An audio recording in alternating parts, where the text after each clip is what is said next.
আসসালামু আলাইকুম। আশা করি সবাই ভালো আছেন। আমার ভালো আছে।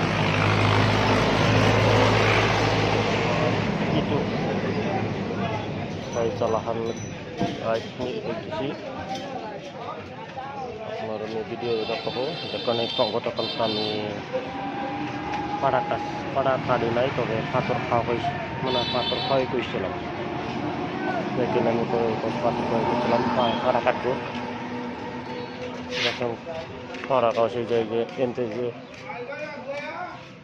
এই যে দিকে ওরা এই যে গোষ্ঠী এগুলো জাম চাক্কা আর একটা হচ্ছে আপনার এটা হচ্ছে আপনার এই যে গোড়া এই যে মানে এই যে গাঁথা হয়ে গেছে এই যে হাতর খাওয়া হয়েছে